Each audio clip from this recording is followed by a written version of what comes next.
Sunset അവതരിപ്പിക്കാനായി അമൽ വരുന്നു.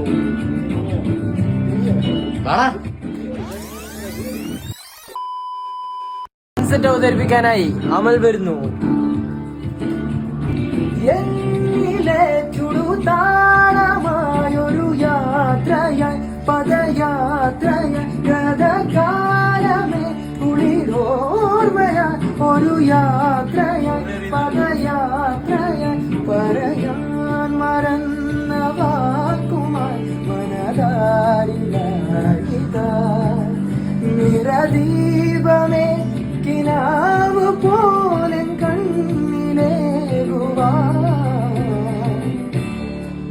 നിഴൽ പോ